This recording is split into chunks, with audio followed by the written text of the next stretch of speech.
discussed in the Doing Business review, where investment is swathed by governance and institutions, and you have infrastructure handicaps. So looking at Kenya, Tanzania, and Uganda, you can find that for Kenya and Tanzania, it's the non-infrastructure handicaps that are most important. For Uganda, it's the reverse. It is infrastructure that is it is infrastructure handicap that is more important, and that makes sense because Uganda is a landlocked country, and the need for infrastructure to be able to move goods, move people, etc., is probably higher and more difficult to achieve. The second graph on the right actually looks at infrastructure handicaps. So for Kenya, one thing that is interesting, you can see that custom clearances are not an issue. It doesn't feature in there. Same for Tanzania, but for Uganda, this is the red bit, it is important. So you can look at the various sources of infrastructure handicaps in East African countries. Ethiopia, for example, electricity is a big issue.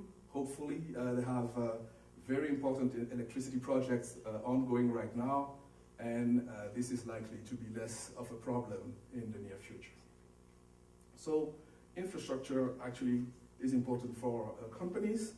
Now, let's look at what we can achieve as in terms of growth if infrastructure were where it needed to be. So the left side looks at historically where have had the changes in GDP come from, looking at infrastructure. And Mauritius to the left is considered the best of class. That's the country where you have the best infrastructure. And on an annual basis, more than 1.5% of GDP was achieved by improvement in infrastructure. And for Mauritius, it was telecom and electricity. And you can look at the same for Kenya, for example, where it is telecom and electricity. On the other hand, road is on the negative side, that's the little yellow bit. And this shows that roads are not good enough and actually take away from the GDP growth. Looking at Tanzania, yes, so you have also, I would say, telecom being the main source of changing growth of GDP. Now, looking prospectively, where can I would say, where can infrastructure influence GDP in the future? Same here, looking at Kenya, the most important source of future improvement is in electricity generation and telecoms, so main telephone lines, and so forth. So to finish the context, really, I would say that East Africa is growing quite rapidly. The countries that are growing, or that will grow the most are, as you can see here, Tanzania, Rwanda, and Ethiopia. But Kenya is close with 6.2%, and these are pretty high and solid growth rates. Now, obviously, infrastructure is still a challenge. You can see, for example, just looking at electricity, the access rates are still very low when you compare it to most of the middle-income countries in the world, and there is a lot to be done. So, what can be done? Well, we mentioned electricity as being really one of the most important drivers of growth, and there are very big plans in terms of governments trying to tackle that. So here in Kenya, we do have this 5 gigawatt installation plan.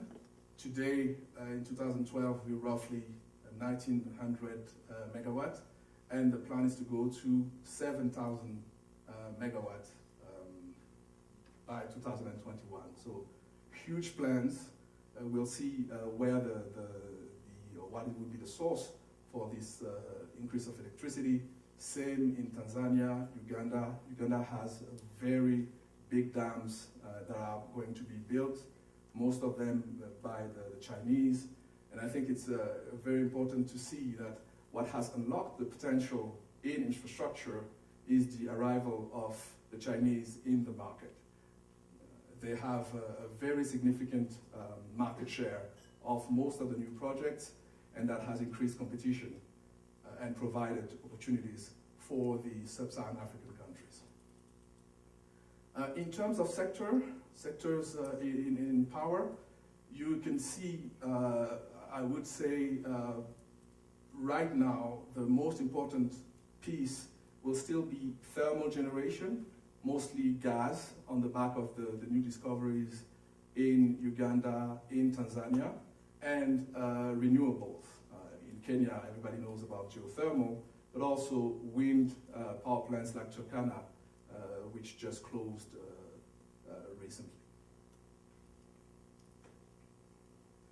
So quick focus on Kenya and Tanzania. I was asked actually to focus on these countries, so please, if you're a member of Uganda and the other countries, don't blame me for it. I would say that geothermal is really the big story. Right now, both KenGen and GDC are in the process of getting offers for significant chunks of power plants, and hopefully this will really drive Kenya into another dimension, especially in terms of the price of power. The price of power in Kenya is very high, and this is linked to the proportion of the power generated that is generated through thermal sources. And so you're really sensitive to oil shocks and oil prices, and this is very costly. And you can see that since the tariff today actually includes what is the fuel cost.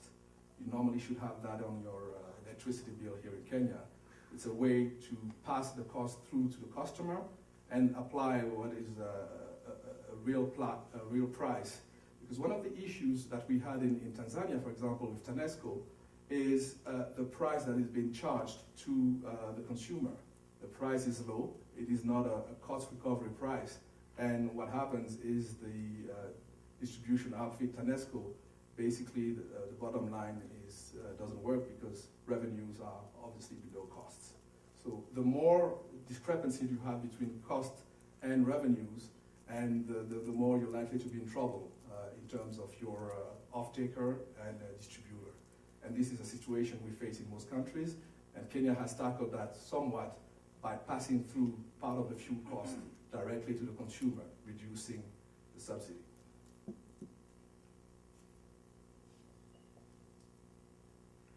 So, indeed, everything doesn't rely, I have to acknowledge, on the private sector.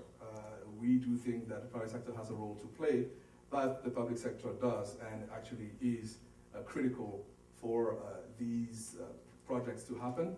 And there have been many endeavors pushed by regional bodies. There are many of them.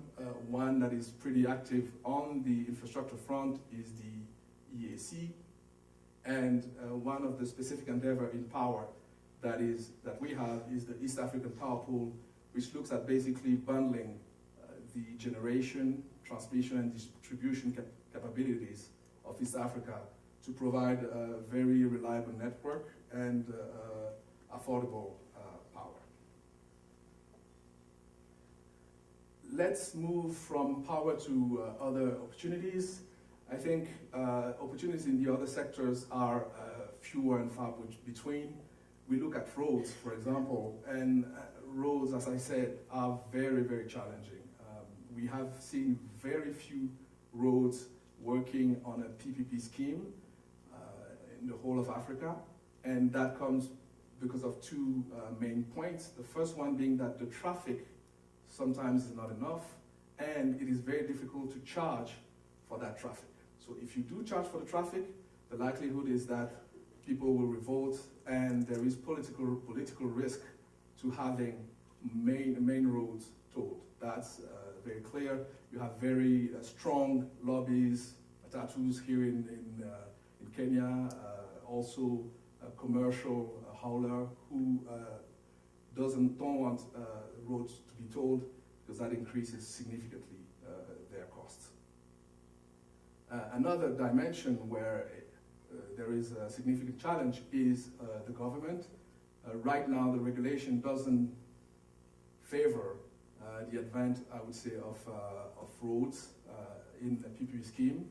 Here in Kenya, we're looking at, hopefully, and that's part of the priority projects, tolling the Thika Road here, as well as the Southern Bypass. These would be the first two, I would say, trials.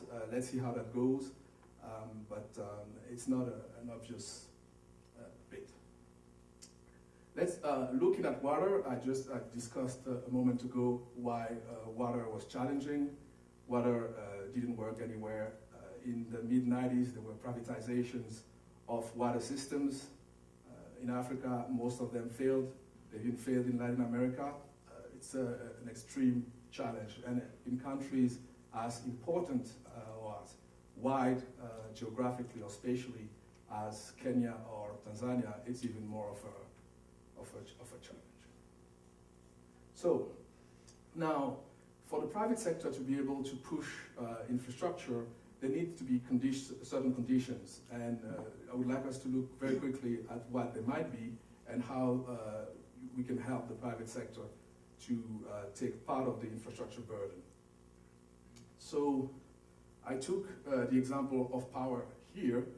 On the left side, you see what are the pluses and what we found was helpful in terms of bringing private sector.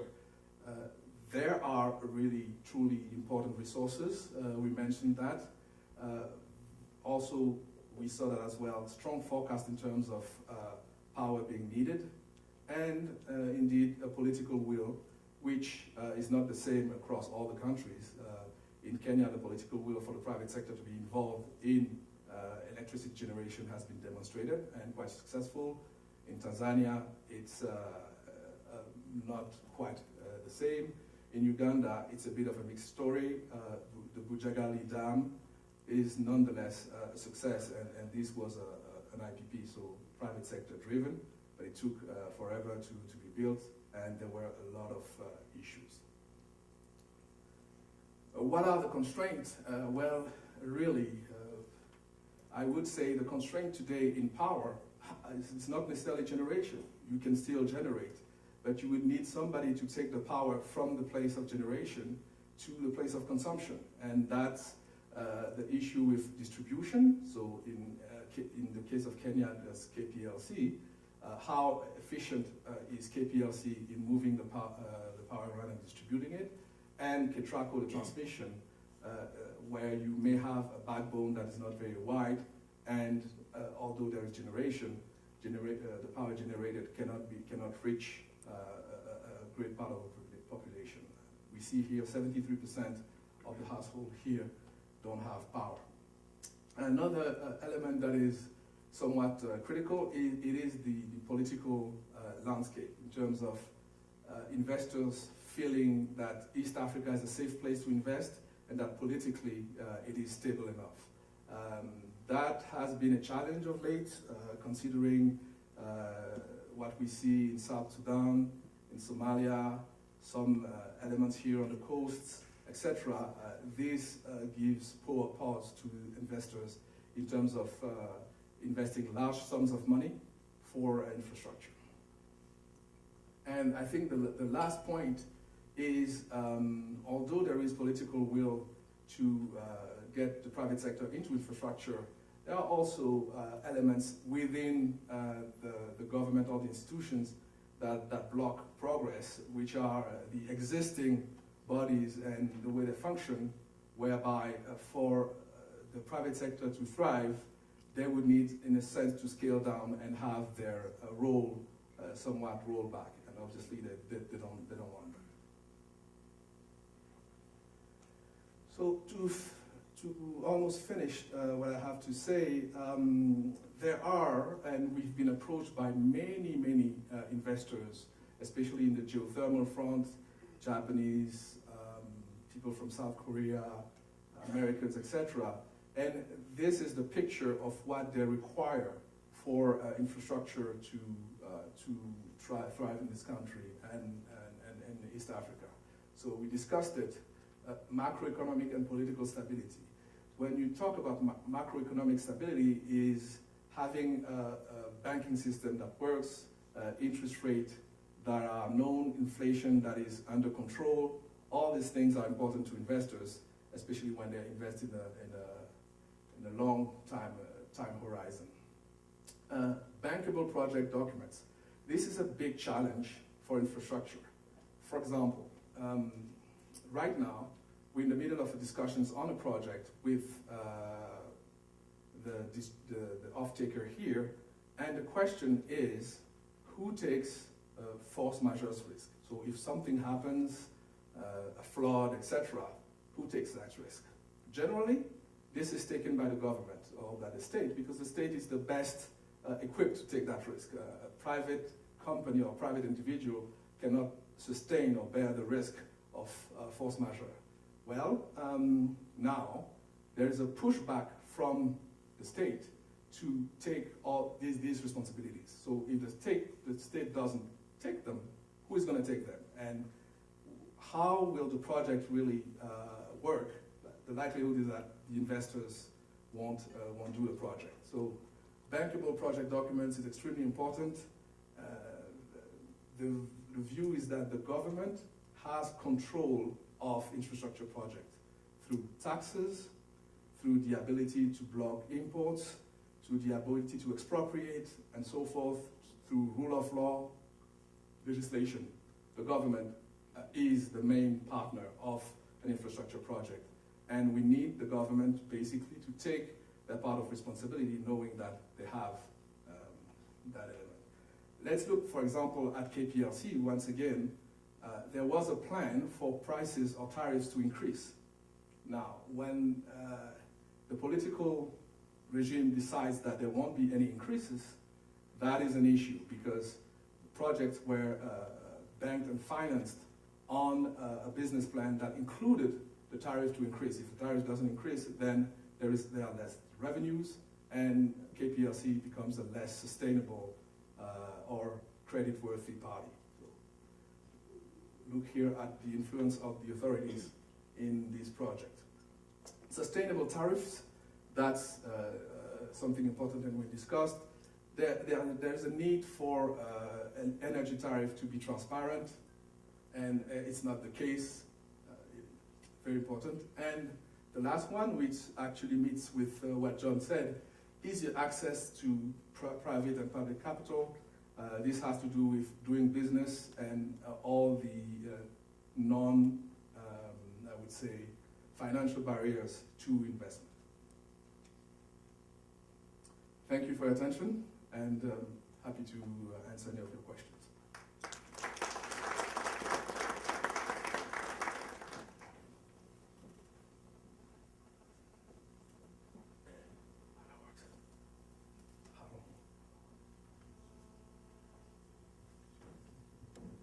Thank you very much, Kofi. Now, we have exactly 15 minutes, and I suppose there's lots of questions. The one thing that caught me about Kofi's presentation is when you speak about power. Geothermal proves that Kenyans are full of hot air. So if you're to ever invest in biogas, you know what that means in terms of capability for, let's not complete the sentence. Now, we have microphones all over the room, including the fancy one I'm wearing. There's this one, there's another one there. Is there anyone with a question for either John or Kofi? Actually, James is still sitting with us. Please. If you can, please introduce yourself, let us know who you are and maybe the institution you represent and what the question is. Good morning, everyone. I come from Taj Hotels. And we are looking at growing us in Africa. My question is to the gentleman from IFC. What is IFC's focus on business hotels as well as resort within East African countries, mainly in the capital cities, as we understand the business is growing, so there will be need for business hotels, and a lot of these markets are underserved. So where does that figure in your investment horizon? Thanks. All right, any other one? Just pick a bunch of them and finish. That one was for Kofi. Anyone else? Great, and I also have one of mine for John, who says there's no chance of a property collapse. The sort of numbers you're seeing coming out of Kenya now, I won't quote direct numbers, it's purely anecdotal, which is 50% growth in value of properties, whether land or housing, in a year. Now, how sustainable is that? Purely from an economics perspective, because that's what we are seeing. Someone invests 8 million shillings in a property, within a year or two it's worth 12 million, and the graph keeps going up. Probably actually start with that. My take, and the take from my group, is that there have been a pent-up demand on the property market in this country, actually in Nairobi. And there's so much demand, and the supply is very little. So what we are seeing is just being driven by the market.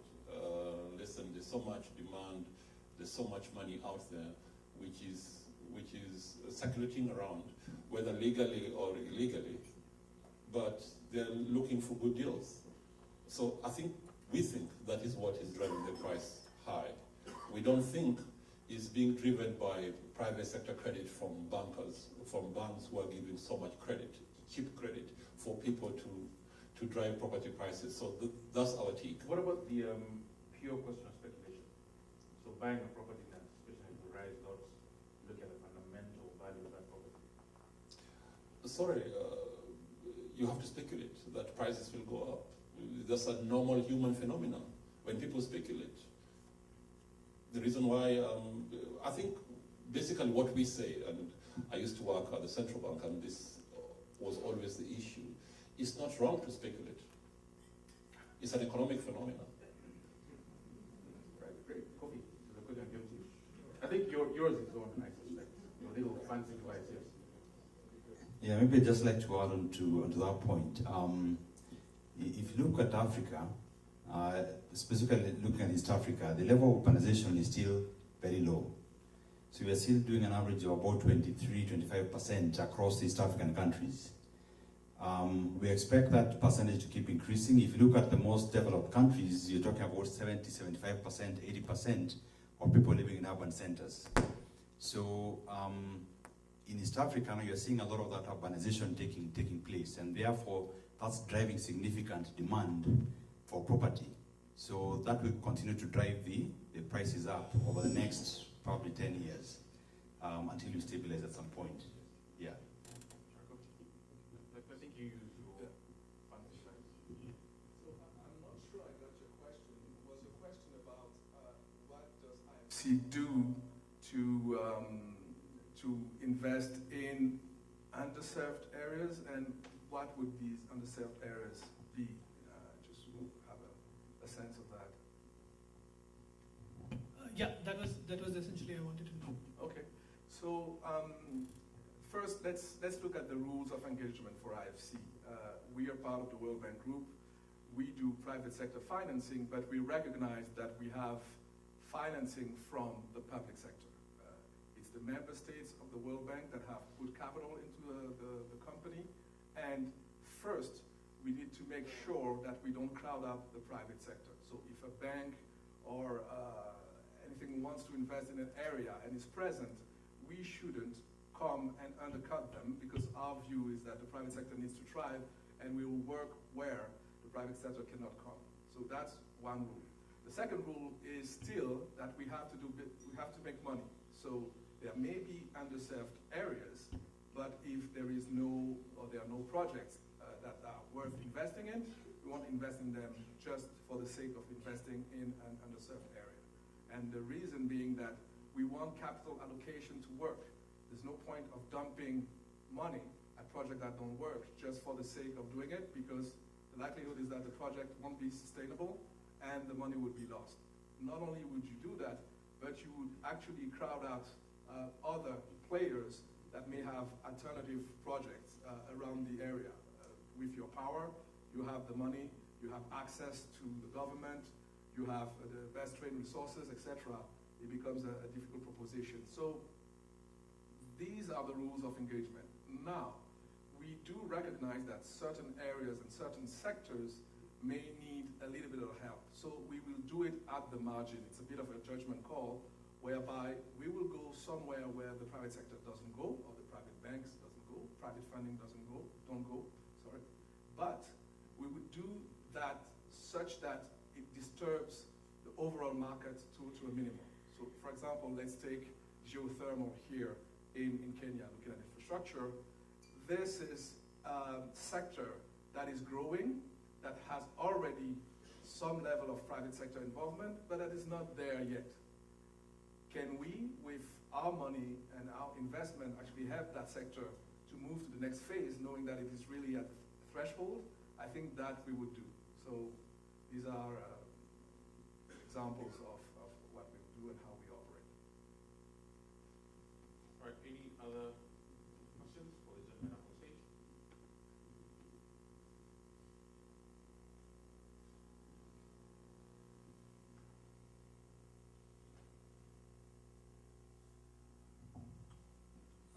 My name is Harry Bumani from Tanzania with the Pangani Group. My question is to Kofi. You spoke about ports and infrastructure. I didn't hear you talk about Bagamoyo. Are you not sure about that project? And, what's the view there? Just to put a few things into context, there's a lot of stuff that was thrown around during the presentation. I'm not sure everyone was familiar with it. KPLC, in a lot of Kofi's presentation, the Kenya Power and Lighting Company, which is the monopoly electricity distributor in Kenya. He spoke about Lamu Port as well, and LAPSET.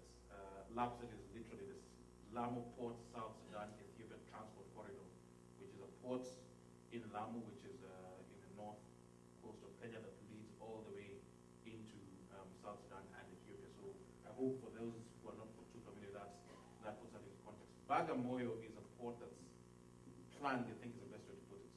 But I think it's starting construction at 80 points now, which is in Tanzania, which will be in addition to the port of Dar es Salaam. So again, let's not assume that everyone is too familiar with some of the stuff that's getting thrown around. Thank you. I would say that for a port, anyways, the initial construction has to be public sector financed. When you look at docks, quays, etc., all these things are so costly, dredging, no private sector entity can finance these things. So this has to be done by the public sector first, and what happens is the processing of the goods in the port, this is what gets concessions. So you get terminals, etc., being actually allocated to private sector companies. So we wait for this to be built, and once it is built, we can talk to the Bolloré, the Merckx, the MSC of this world, and try to find out whether there is a way to have installations that will help the port actually work better, because they are the ones that actually make the port successful in cutting times of handling, etc. Those are the parameters of a good port, and generally it is a private sector that is best equipped to do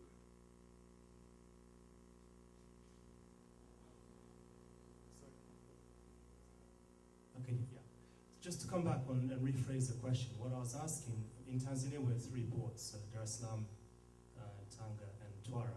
Bagamoyo is planned, is where the president's from. Maybe that's why it's such a hot topic for us. I'm just wondering, when you look at the region, is it logical to have so many ports? And where I was coming from, my question is that, adding a 4th port in Tanzania, 2 ports in Kenya, what's your view? Are we having too much, or should we be concentrating, creating sort of port hubs, as it were? That's kind of where my question was coming from. Thank you. I think it's a very good question. I would see it at 2 levels. The first one being the national level. First, each country needs to decide what they want to do. And unfortunately, although we have views, it is very clear that each country is sovereign, and if they decide to have 20 ports, will say, well, that doesn't work, but it's your country, we can't meddle in it. So there is a level of implication that we can have with the view that we need to respect each country and the political landscape, because nothing gets done without a political landscape, and we need the politicians also to be stable. So there is a give and take game there that might not be economically 100% sound, but that you recognize as being part of the political process. So national bit. Then you look at the regional bit.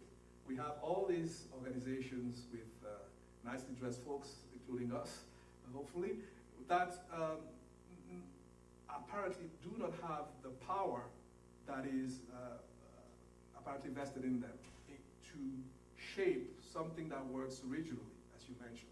And the question here is to the, once again, the governments. What is it that you really want to do, and what is more important to you? Is it your national political scene, or is it the medium to long-term growth of your country? These are difficult questions in any country. I don't think there are solutions, easy solutions, but this is the issue.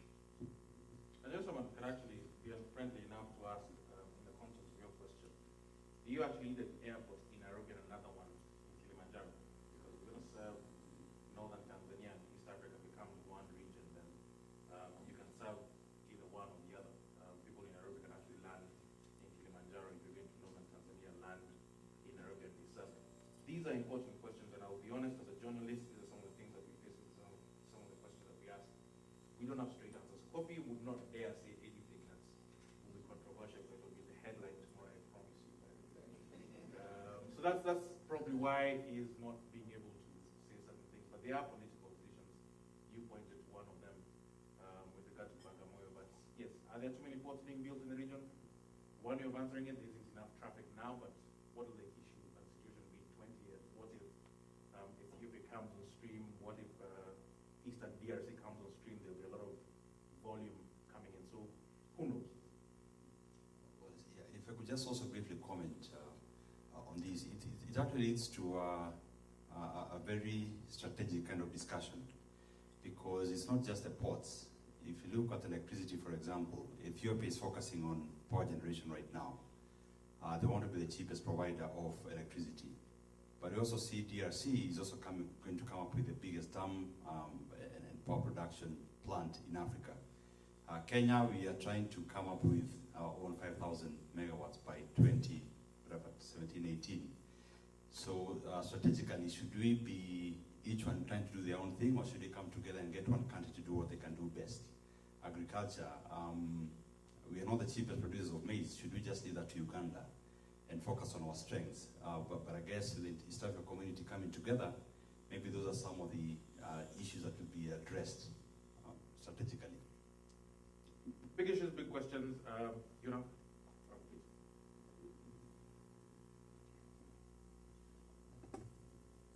Hi, my name is Balkesh Shah. I'm from Chigwell Holdings, part of the Spin Ventures Group.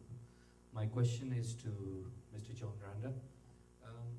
You mentioned about the mortgages, the current Kenyan administration looking at mortgages from 20,000 to $1 million within, I believe that's within their period. Is this really a wish list, or do you believe that's a reality? And if it is a reality and believable, then how do they intend to do it?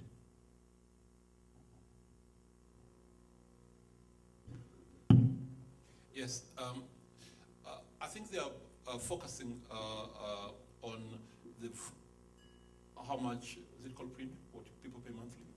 Yeah, I think they are saying that majority of Kenyans, I'm told, I don't know, we need to check the numbers with Kenya National Bureau of Statistics, but most Kenyans can afford a mortgage of between 30,000 and 50,000.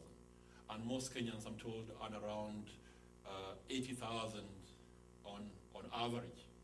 So if you are able to pay a mortgage, this low-cost housing, for example, if you are able to, if you are earning 100,000 or 80,000 and paying a mortgage of 20, 25,000, that mortgage becomes available. So many people will be in that income group which will be able to take up all these mortgages. They are serious about it. We've had high-level discussions with them. They are making that request to the bank to see how this can be done, and our colleagues of IFC are here. They are thinking about having like a housing bond. I think they're in discussion. How that will be financed, we don't know. But I believe them. These are the few areas where I think they are committed to do this, and I think it's achievable within 5 years or so. I think it will dramatically increase from what we have now of 22 mortgages to something close to 500,000, maybe a million, maybe on the higher side, but it's doable.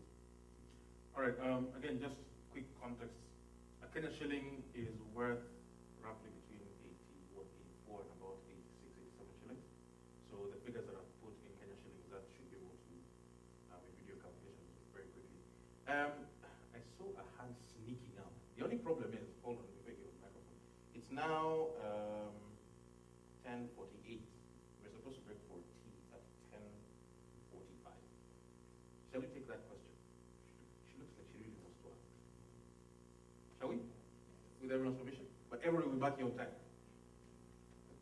Thank you. My name is Mary Chegen. Now my question is about the target of the 1 million mortgages. 3 years ago we're sitting at 16,000 mortgages. We're now at about 22,000. And we're targeting 500,000, 1 million mortgages in the next 3-4 years. Now, one of the things that is an issue is the interest rates, because there's no way you can get to those targeted mortgage rates if, mortgages, if you're still at double digit, 14, 15, 16, and when you're at 14%, the banks feel like they're doing you a favor. Those interest rates need to be single digit. We have several projects where people have tried to come up with interest rates at below 10%, but most financial institutions just do not understand why they need to get to below 10%. It's too cheap for them or whatever it is, but it's not going to be achievable at the interest rates that we have. So I'm just curious to understand how you think they're planning to get to the million at double-digit interest rates. Otherwise, then we're just getting our people who currently build their homes, which they live in on a cash basis, to get into debt for no reason. Mary, sorry, your question is for John. Yes. John, you want to try and tackle it?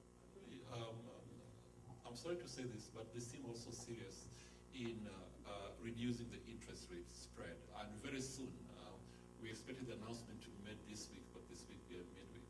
But we expect Cabinet Secretary Rotich to come out with measures on how they're seeing spread being reduced. And in this budget, the budget of 2014-2015, I think the minister will outline measures which they'll take to reduce the interest rate spread. My take, and don't quote me on this, we believe the spread will come from where it is 10.8 something to around 5 to 6%. That is the spread. I'm not talking about interest rate. So we believe that's where it will come. I think they're doing lots of reforms in the Ministry of Lands. Lots of reforms is happening in the judiciary that will give the bank the confidence to reduce the rates. I think we are pretty confident about government action on that. I think they are really, really committed to this. All right, thank you, John. Thank you, everyone, for the question. I think a round of applause to this gentleman. It's 10:52. You're supposed to be back here at 11. That gives you 8 minutes to get out, do your thing in the little room, grab your coffee, and come back. 8 minutes. And I'll scream and shout if you're late. So 11 o'clock, please get back so you can start the next session. Thank you.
Nyakundi, who is the CEO of Kenya Railways Staff Retirement Scheme, and Kwame Kikundu from Actis. The reason why these guys are here is because we want to try and start unpacking, as they say in the NGO world, unpacking some of the important issues that are coming through from a developer mindset. Now, there's something that Muhammad had, which is a whole bunch of slides. You still have them? Yeah, please, put them on. This just gives you a bit of insight into what's going on in this part of the world. You'll be familiar with a lot of it. Some of it has been said during the morning session. This particular one, and I don't know how to use this thing, so please forgive me. I'll point with my pen. It looks like a very dodgy picture of someone's lunch, but it's not. It's actually a map of East Africa, or the Eastern African section, ranging all the way from Eritrea and Sudan in the northeast, through Somalia, which is a very promising area, and I'll tell you why, through Djibouti as well, on the Eastern African coast, northeastern African coast, Kenya, which is where we are sitting, Uganda, DRC, Rwanda, Burundi, Tanzania, starting to show Madagascar. The places that are not on the map include places such as Mozambique, which should be familiar to a lot of us. Now, this is an important map, and I'll tell you it's because it looks at the oil and gas opportunities that are there within this region. Now, there have been some announcements made. The big one in Kenya happened in March of last year, which is the fact that oil was discovered in the north. Sorry, just go back. Yeah, there. That's what's called the Turkana area. So every time you hear Kenyans talking about oil in Turkana, they're speaking about that little corner of Kenya. Now, that corner abuts South Sudan, which is there. So that's sort of all South Sudan. It also abuts Ethiopia. Now, there haven't been very, very major announcements, although there have been some quiet announcements made about oil in Ethiopia. So all this is part of one very large basin, according to geologists, which starts to include Uganda, which is that sort of region, Lake Albert in Uganda, which has got lots of hydrocarbons. So those you've heard of. Now, the ones that have been fairly quiet is in the Kenyan coast. Along, again, we talk about the Lamu ports. Lamu is in that region, which is the north, and I hope you can see it from the back, which is the northern part of the coast of Kenya. There were announcements made a few months, actually a few weeks ago, about gas in Lamu, which there have been rumors floating around in East Africa for a very long time about gas in Lamu. There was a major conference, and please don't quote me, I'm the journalist, I do the quotes, you don't do the quotes, so do not quote me. There was a big conference last year in London about Somalia, and everyone asked, why is there sudden interest in Somalia? This meeting called by the British government.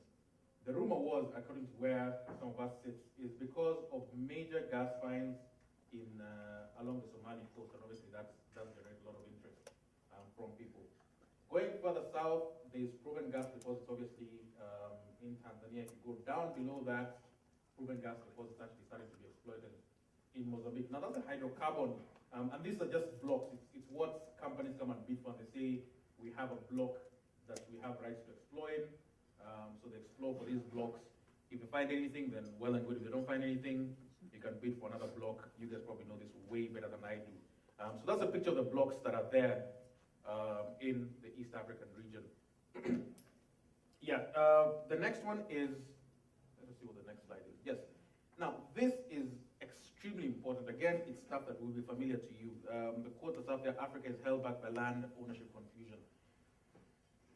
There was a book written, I think 10 years ago, the gentleman, I'm not sure he's passed on, Hernando de Soto, about the fact that you've got a lot of land in less developed countries that doesn't have proper property ownership, right? So you have lots of land in places, what we call, in this part of the world, slums, but what you might be more friendly and call informal settlements. So people are there, people are living on these pieces of land, but because you don't have title to them, you can't realize the full value of it. And not only that, you can actually invest in it. So if you have a piece of land, or you're living in Kibera, in Nairobi, for instance, or you're living in some other parts of Africa, you're not able to realize the full value of your land because you don't have a title to it. So you don't actually want to invest in it even if you have the ability to do so, because you could invest in it and get kicked out 2 months from now. So that issue of land ownership is a big one, and not just the issue of slums and informal settlements, but also a lot of African countries are very unclear about land tenure systems. I'm not giving a lecture, but it's something again that you should know about, which is things, for example, if my grandfather had 1,000 acres of land, he had 15 children, divides that 15, rather 1,000 acres within the 15 children, and there's 100 of us grandchildren, divides it further, and we have our own children. One, the parcel of land become progressively smaller. Secondly, especially in places like East Africa, because of how we have settled, we tend to bury people on the land that we own. So you have little burial plots all over. So when someone comes and says we actually want to develop this as agricultural land or any other type of development, they have a problem because all you're finding is graves. And obviously, being Africans, we don't desecrate graves. Becomes a major issue.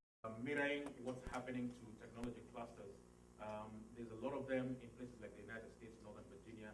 The city of Reston is very similar to what Tartu City should be. I think there's Skolkovo in Russia, which is not fully developed, but it's supposed to be part of the technology corridor in Russia. Tartu City is privately owned, like we said, less driven by tech, but more driven by the demand for an urban area in Africa that actually works.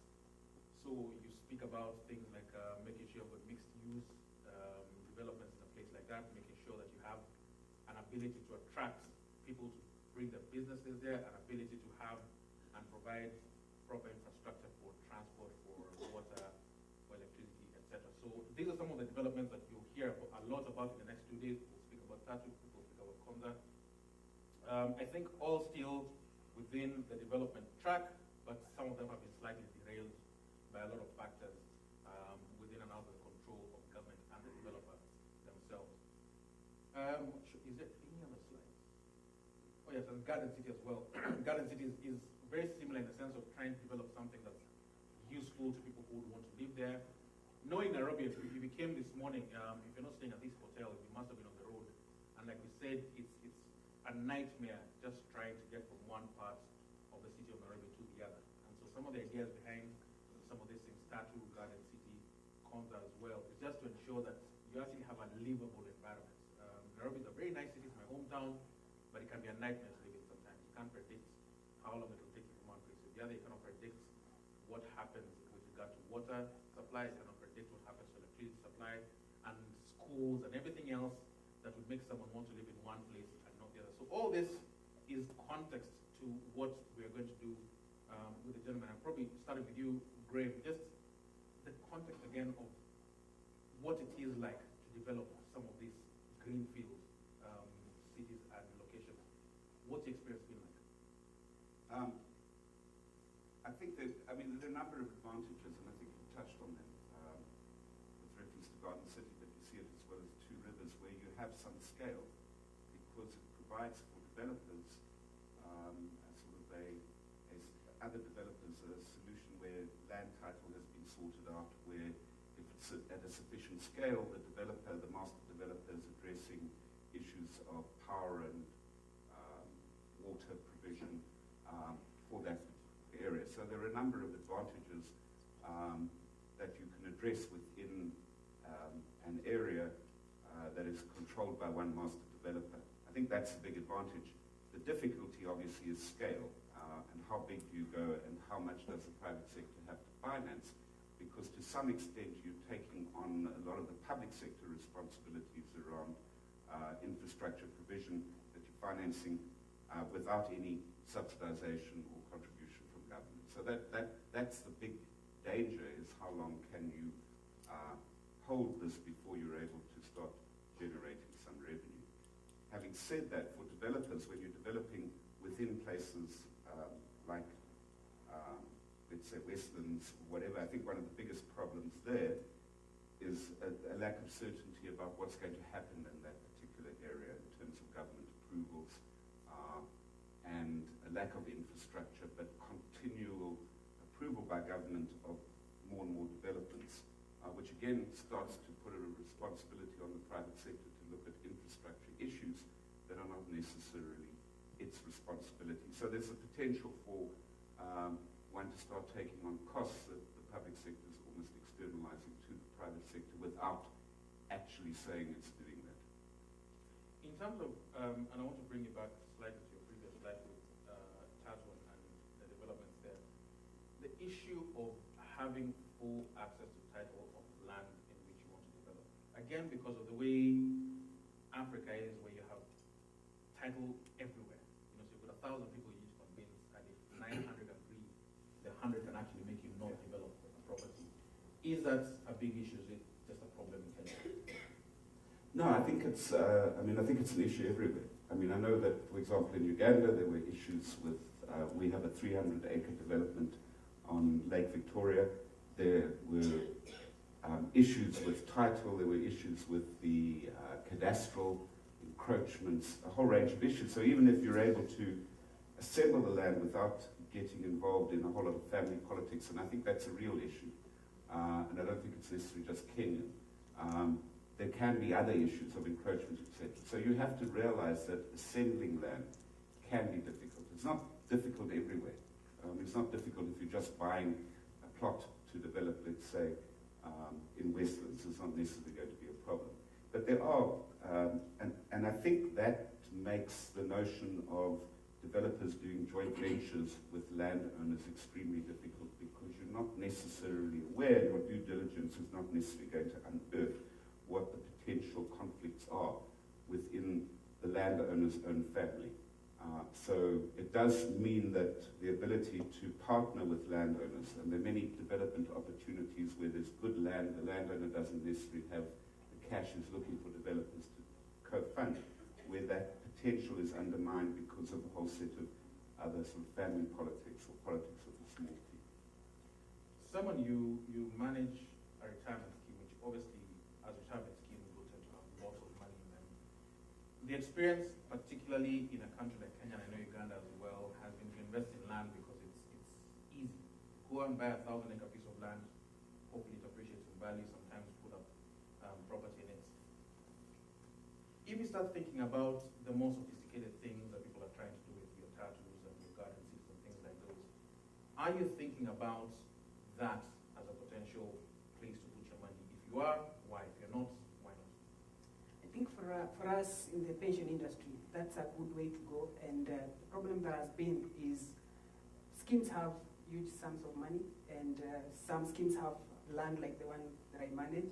But what comes with this piece of land is the emotional attachment. People do not really want to see it being developed or sold out. Yet, when the fund managers are transacting on other investment instruments like bonds and equities, they have little or no understanding in terms of that. But when you touch on the land, then it feels like you are getting out their heritage. Yet the land is at the prime area. Probably you'll make much more money. But I think the thing that needs to go down is education to the members, and therefore they appreciate the returns that will come with it.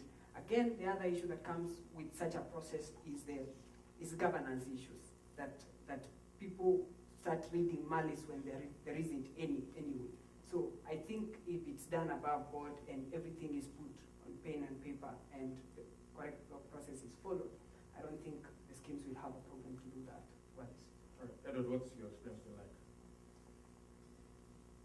In terms, of course, I think Graham has touched on the land ownership issues, so maybe I don't want to repeat that, but just maybe to say something about your first slide about oil and gas. I think let's be clear, oil and gas opportunities are not coming here for at least 5 years.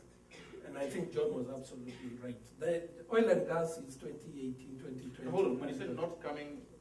In terms of the real estate sector, okay, opportunities in oil and gas. So you can't put up a housing estate in I mean, you can put the hotel there, but I think there are better opportunities elsewhere first, before you go to those places. So I think maybe that's something I would like to clear. If you look at the socio-political and economic trends, the first thing to note is that the bulk of our opportunities lie in the informal and SME sector.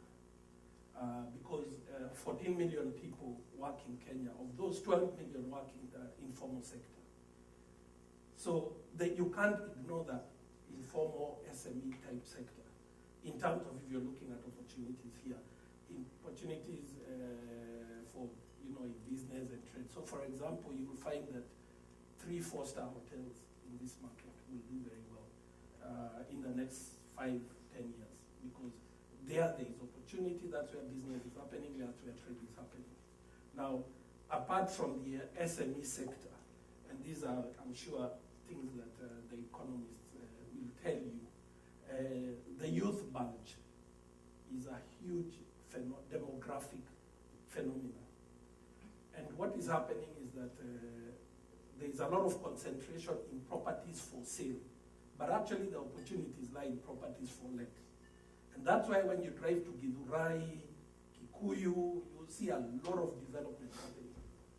But it's really the to-let market, not the for-sale market. So the challenge developers have is when you do developments to let, you tie up capital there long term. Now the advent of REITs is going to be a big game changer in this market in terms of being able to develop properties to let and actually offloading them into REITs. And obviously, even the mortgages that John talked about. So I would say, one has to look at the socio-political and economic trends to be able to see where the opportunities going forward are going to be. The reason you're seeing schemes like Konza City and Tatu City and Two Rivers and others, which are on the pipeline, some we can't talk about because they're still happening, but is the impact of urban sprawl in urbanization. The development of unstructured, unserviced developments all over shows that there is a huge demand for property. But the problem is that, as Graham said, government is trying, they are trying to invest in infrastructure, but they are playing catch up. The market is ahead of them in a lot of ways. But that development, I think in the future, we are going to see a lot of decanting of people from this sprawl into this master planned community. So again, huge opportunities in terms of investment in master planned community, because there's a big mess within if you look at a city like Nairobi, Kampala, Kigali, it's all over, you will find that there's a lot of that urban sprawl, in fact across Africa. And that in itself is an opportunity that you will see developers beginning to enter into that space and changing the market. So I suppose that's what I would say about the market. I don't want to be unfair and ask you questions that are leading on what you're saying, but I think it's worth exploring that issue.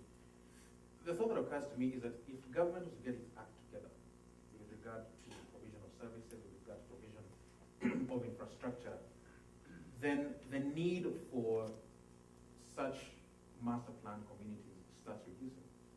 If I know that, for example, Buruburu, which is an estate in Nairobi in the 1970s and 80s, was extremely well organized and there was services into Buruburu, I wouldn't want to move into your garden cities, Tatu cities, and all the rest. Is that the reality? Look, I think it is. But Kenya has always been an economy that's been led by the private sector. So, if the government gets its act together, and there are signs that they are, then well and good. I mean, I think from a developer-investor perspective, sort of chaos is the mother of profits. Yeah? So, we sort of look at that as an opportunity to profit from delivering organized, well-planned, well-delivered, and importantly, well-structured development. So for us, it's more of an opportunity. We can't do it on our own. We need to liaise quite heavily, and we have on Garden City with various arms of the government, whether it's the roads guys, whether it's the city council or NEMA, and we do. So I think it's unfair to say the government is not NEMA involved is the at all. National Environment. Yeah, that's right. So I think it's unfair to say the government is not actively addressing this. I mean, Garden City is a good example where effectively its success is hinged on the delivery by the government of a very impressive piece of infrastructure, Thika Road. And we would never have made that investment if that 2-lane highway wasn't transformed into a 12-lane highway. because what that has done is opened up Nairobi significantly towards the east. So we're piggybacking off that, and we're not the only ones. To your point around, you made an interesting point around Buruburu, which was actually a private sector development. And one of the things that we're finding very challenging is ensuring you can develop, a fancy mixed-use development, but how do you ensure that you future-proof it so that in 10, 15 years it doesn't decay?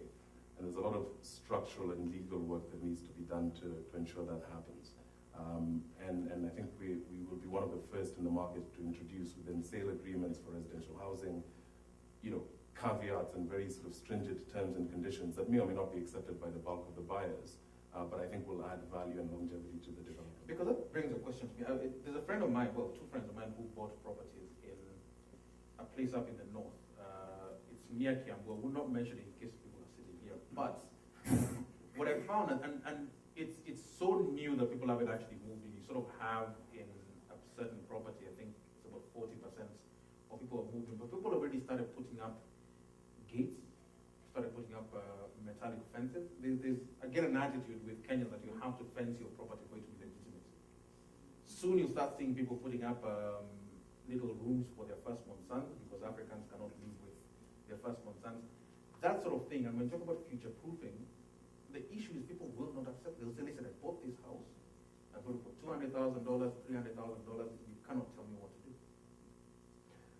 I think the market is changing. I think people are trying to protect value, their initial investment, and they've seen this precedence, Buruburu and there's others, where the value of your investment gets decayed because the environment that you're surrounded by is not performing. So, this will be a test case.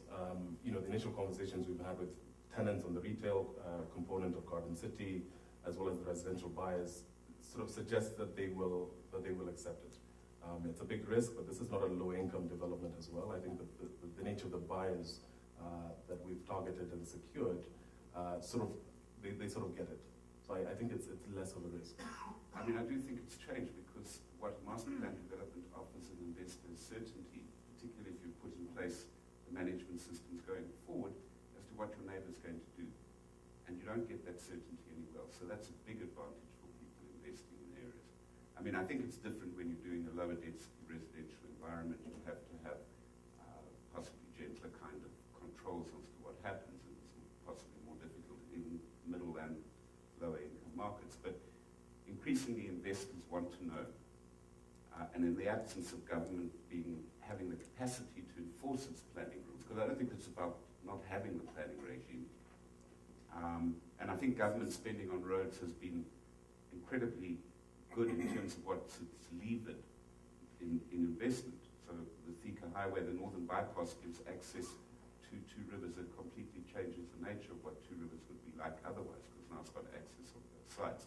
So they've levered good investment, but it's within that development that the private sector can play quite a critical role. And I think we see it, and it's not, I don't think it's an African thing. If you look around the world, improvement districts where private sector in established business nodes start living themselves. It started in New York. It's the most are in the States and Canada. So it's not about Africa. It's about the fact that local governments lack the resources and to spend in, let's call them business or more commercial nodes or mixed-use nodes to sustain them when they have huge demands being placed on them in terms of lower income areas, and that's where they have to start focusing their spending, and that's particularly true in Africa. But here's two questions. One will come to you, and probably Edward will chip in here. Still on the issue of how to use your property. The thing that you realize driving around a lot of places in East Africa is, I will go there and say, I want to save up and buy a piece of property, which is land, and I want to build my own house because I know what my demands are. And so I'll put up a monstrosity that's 6 stories, and each story is a floor. Are we talking about Runda? There you go. And what happens is people feel it's almost an issue of self-actualization, that I'll build exactly what I want to build. Now, you either have that notion, which is 2 different properties, parcels of land that are next to each other with remarkably different houses on them, or even when people come and buy something that's been done and developed as a whole, they still want to make their idiosyncratic improvements on it.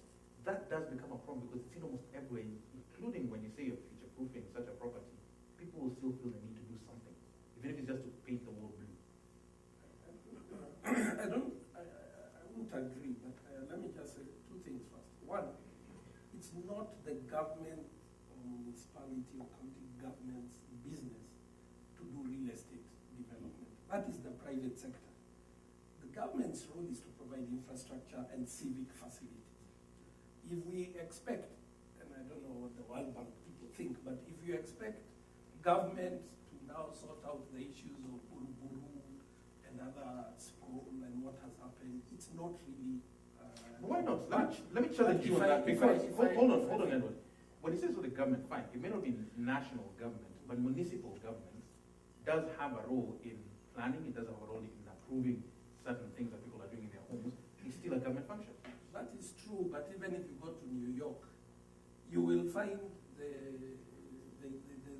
controls they're able to do in neighborhoods like Queens are very limited. It's not easy for government to do what really is a private sector role, including enforcement. Now, what increasingly you will find is that institutional real estate developers will come in and put in a good master plan community where, as Comrade says, your asset value.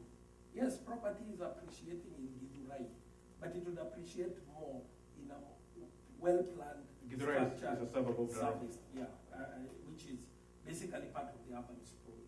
So I think it's the private sector's role. Secondly, it is not, yes, it is true, 70 to 80% of the people in urban areas and peri-urban areas today in Kenya prefer to build than to buy a ready. But there are many reasons for that, including affordable mortgages and other things. It is not, they're not doing it. They're doing it because there's few options. And it is not true to say that they would like to paint their house blue and yellow and orange. We did a development called Waterfront Gardens on Waiyaki. It's a housing estate. There's absolutely no one who has painted his house any other color than the original color. The management company is now coming in, and that's a community of about 137 homes. So and people love to live there. The house prices have gone up significantly. It is next to Kangemi, which is a slum, but it's one of the most secure estates in this town. So it is about offering people new choices. And I think that's what is going to happen. If anyone is looking about investing in this market, and I mean, we are putting in probably $200 million this year. This market has opportunity, but the opportunity is not to go and replicate that sprawl. That sprawl is there because the opportunities for alternatives are not there. But those are coming.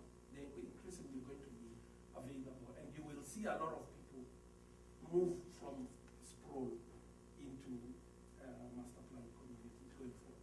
Yeah, I also think, and I've seen this happening, that you do a development and people start developing them actually. And I've seen the management company taking an active role, and some of these building plans have actually been stopped or demolished. But it depends with how strong the management company is, what are the rules that are within that community, and how enforceable they are. The stronger they are, the better they are for the development.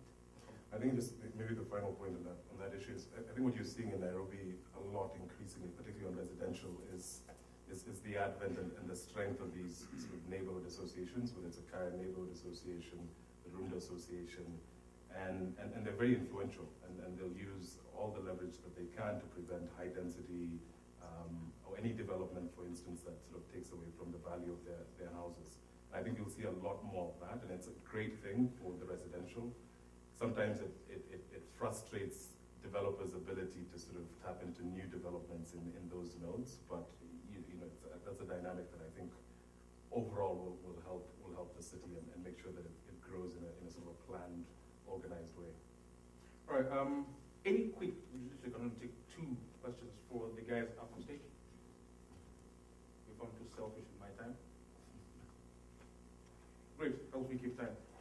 finally, in terms of when you look at some of these big planned communities, are we being too ambitious? Because part of the problem I had purely from a branding perspective was calling them cities. Touch City, Garden City, Congo City, and also others in the region and on the continent. Is that a sign of hubris, too much ambition? Greg? I think that the notion of satellite cities, and I don't think they're cities, they're new urban nodes, new suburbs, whatever. It just doesn't trip off the tongue easily. No, so cities catchy, but the danger of it is that it becomes almost like,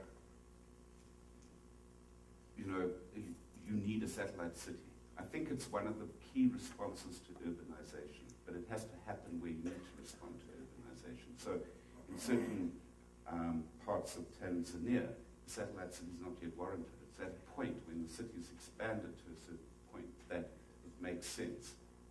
And I think I think 2030, Vision 2030 was great in terms of recognizing the need for well-planned, well-managed new settlements, for want of a better, but then you'll call it an informal settlement.